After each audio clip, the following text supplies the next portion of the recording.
You are listening to the Final Say Radio Show, a Rappaport Media production, with your host Brett Rappaport and co-host John Rappaport.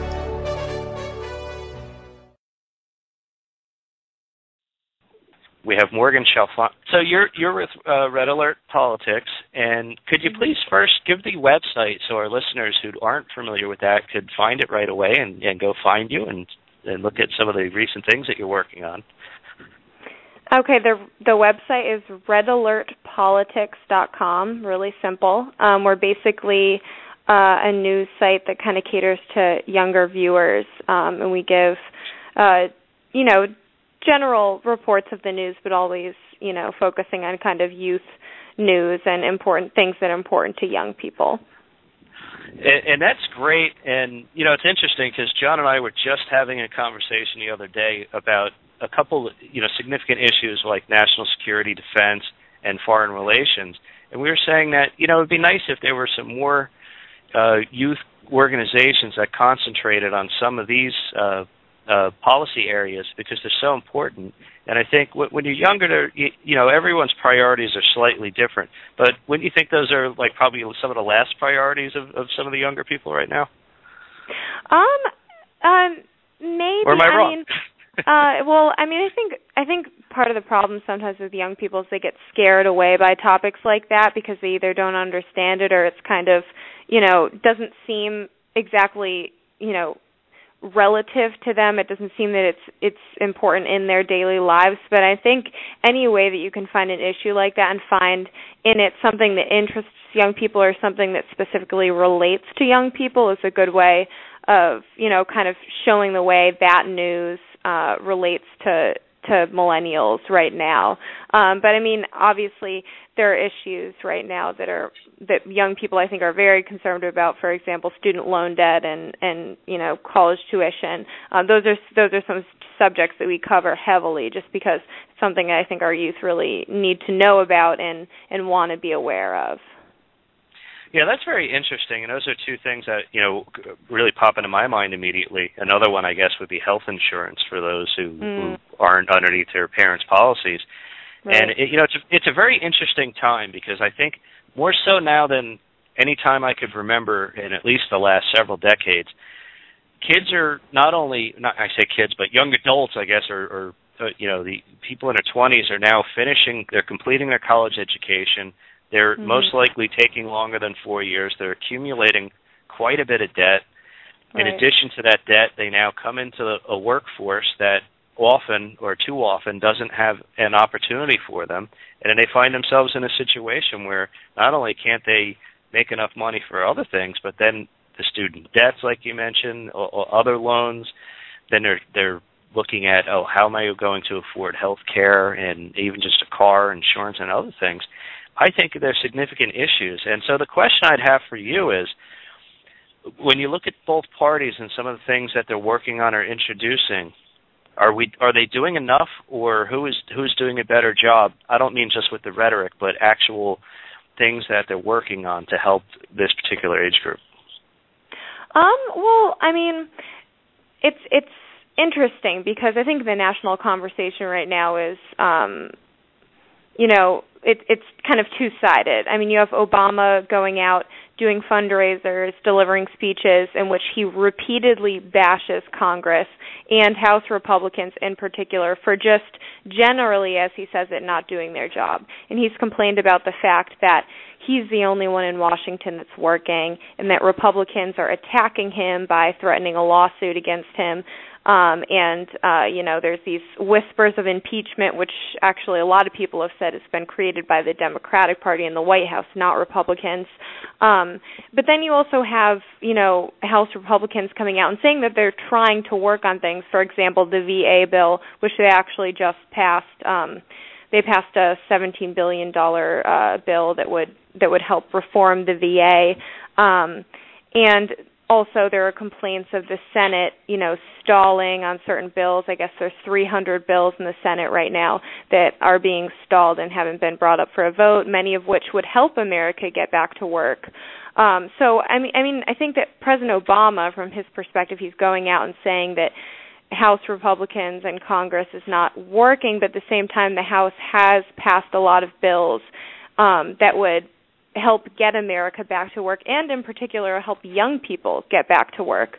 And then the Senate is just stalling on these. And then also, you have someone like Hillary Clinton go out and talk about student loans and how she's concerned about the high prices of college tuition, but at the same time she has charged colleges ridiculous amounts of money to come speak. So there's definitely a little bit of a disconnect there on actions and words. Morgan, hi, this is John. I wanted to get your pulse on a couple of things. So one of the challenges that I always find when I speak to young people, and just for point of reference, I'm 50, so I've got a couple of years on you. But when you think about, we spend a lot of time covering foreign policy, for example, and you could say that our generation are the ones who would make mistakes that your generation may have to bleed for on foreign battlefields. And so do you find that when you're going back to Brett's original question, that a lot of your peers that you speak to understand that domestic policy or domestic issues are not the only things that affect their lives, and in some cases, the foreign policy issues may actually have a greater effect on their life and a greater effect that they have the least amount of control over? I think that young people in general, my peers specifically, are getting a little bit more aware of foreign policy, especially right now, because it seems like there are multiple foreign policy issues that are in the spotlight. For example, we have the conflict between, the U.S. and Russia now because of the Malaysian airliner that went down close to the Ukrainian-Russian border. And then you have the ISIS militants in Iraq causing all the turmoil there. And then you also have the conflict between Israel and Hamas.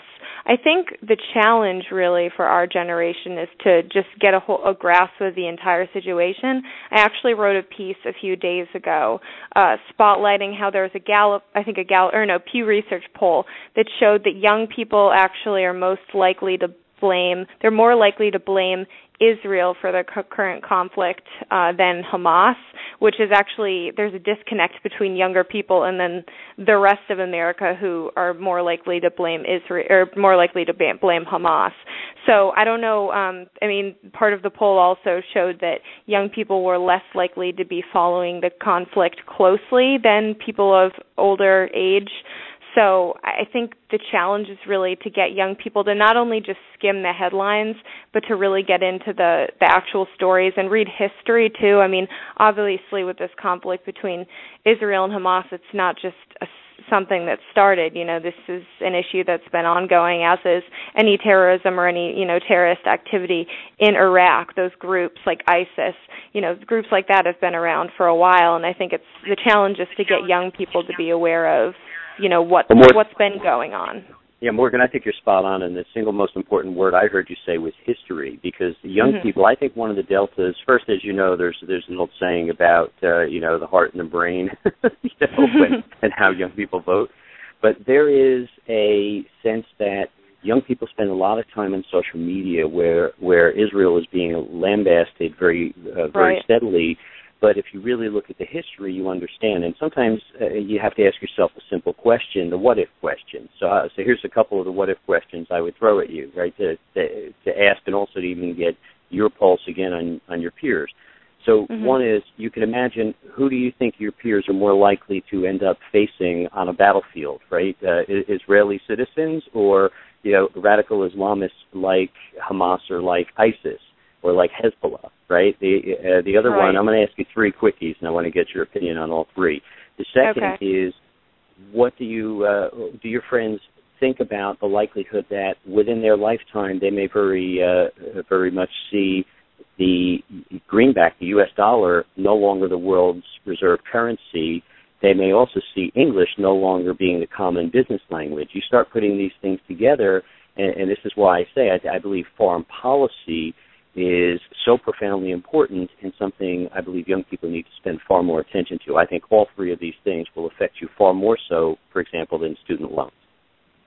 Yeah, no, I mean, I definitely see that point of view. I mean, obviously, student loans is something that's, you know, like you said, a domestic issue, and there are also ways of avoiding, student loan debt. For example, choosing a college that's less expensive, or choosing a college that gives you financial aid options.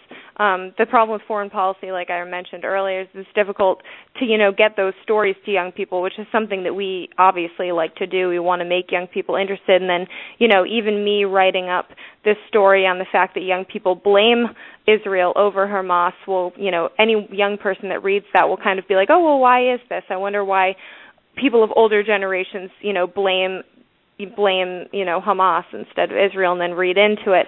I mean, obviously, on the subject of, the U.S. dollar and other powers coming up in the economy, I mean, I think there's been pretty good coverage, at least a couple of months ago, I know, of, China really moving up in the economy, and other countries just becoming more strong world powers. I do think also there's been coverage of President Obama just kind of being a weak president. I mean, I think in general on foreign policy, he's been ripped apart, from both sides. I see commentators, on MSNBC saying that America is fatigued by President Obama because of his foreign policy decisions. So I think that also when young people see these foreign policy issues and these conflicts abroad filter through the lens of their own president, and seeing the way that their own president is failing on them also makes young people a little bit more concerned, because they're thinking about elections, they're thinking about the midterms, they're thinking about the 2016 election, and they're thinking about wanting a president that's not going to have these foreign policy failures and that's really going to be able to lead. Yeah, that's an excellent point, and I would argue that I don't think just Americans are fatigued with this policy. I think foreigners are extremely fatigued and really desperately looking for leadership somewhere, and hopefully we'll be able to fill that soon. But, when I look at some of these issues, and regardless whether it's the young or the old, whoever they are impacting, clearly I think always the president will have a higher rating than what Congress does. And the president seems to do a pretty good job of deflecting a lot of the blame and passing it along to, everyone from the Tea Party to Congress to the media to Putin to whoever it is on this particular day. But at the end of the day, we need a government, and all of it, not just part of it, but the Congress has to work along with the executive branch, and the agencies have to function, and the courts have to function, and we have to start to correct some of the problems. And I still come back to what we started off with. It's the economics that most impact everyone. It is the student loans. It's people being able to pay for their mortgage and their groceries and keep the utilities turned on and make that car payment. They're really pretty basic, simple things. And when they aren't happening, or they're not happening timely, people really feel it, and that's when they look to change. And while the stock market may have been booming recently and some people are making money in it, I really think the majority of Americans are still going through a lot of pain, and I think they're going to consider that when, not just in the 2014 election, but it's going to be a large part of the conversation when the next presidential election comes along.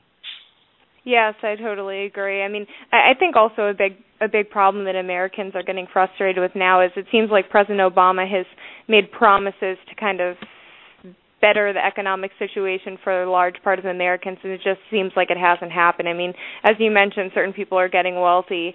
The 1% is growing, but I think average Americans look at the things that he said and, things he's promised on health care and other things, and, seeing the broken promises, and then also saying, hey, I haven't started to get a job. I haven't started to make more money. I don't feel more economically secure. And I think that because of this, Americans are going to want to change, and they're going to want somebody that has more experience on issues like that, that has demonstrated their ability to understand economics and to also, be able to implement solutions to the problems that we have today and better our economy, so that we are, a continuing strong economic force in the world and a strong force in foreign policy as well. Sure. A couple quick, thoughts and comments to throw in here. One is, do you think that the young people, when they look at the president, are they viewing him as either disengaged or arrogant or maybe asleep at the wheel, as a lot of others are commenting throughout, as you even mentioned, even networks you wouldn't expect it coming from? I do, honestly. I mean, I think one of the biggest examples of this is his recent refusal to visit the Texas border during the immigration crisis.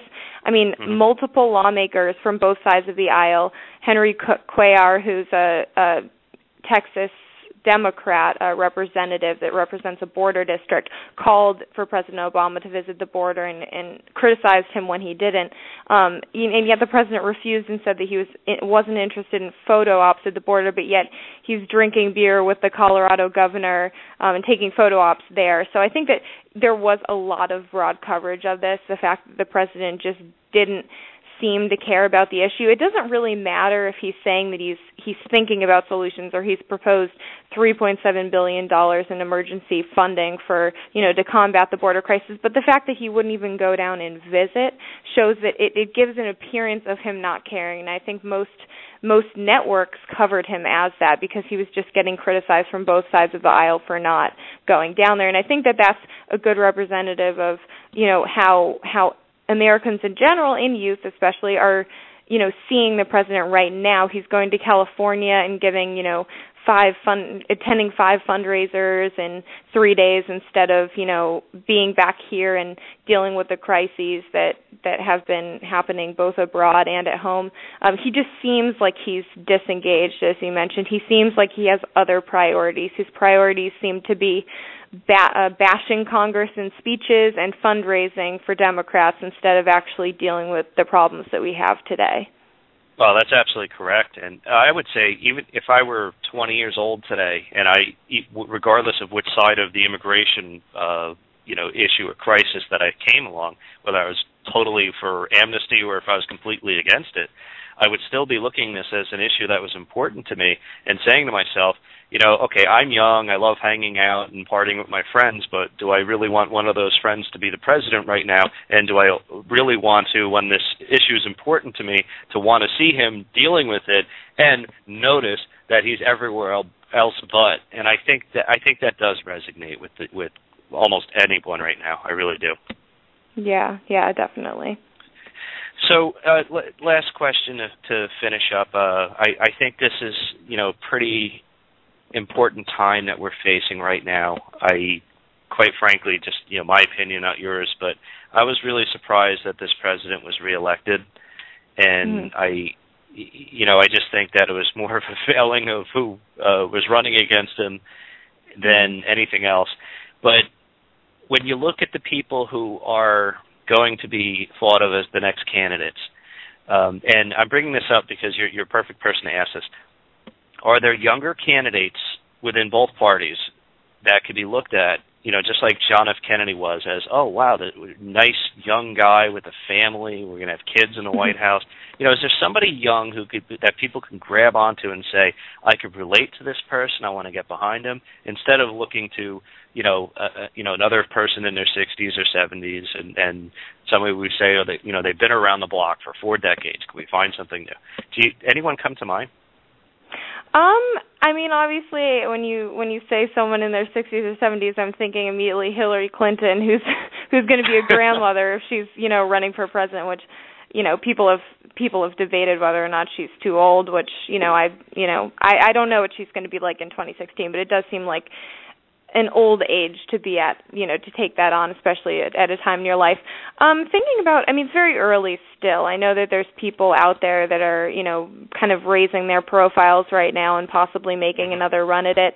Rand Paul is one of the people that I think is, thinking about running, and he's younger, so he definitely could appeal to younger voters. I know that he has a lot of support, especially among libertarians, obviously, and he brings kind of a different perspective.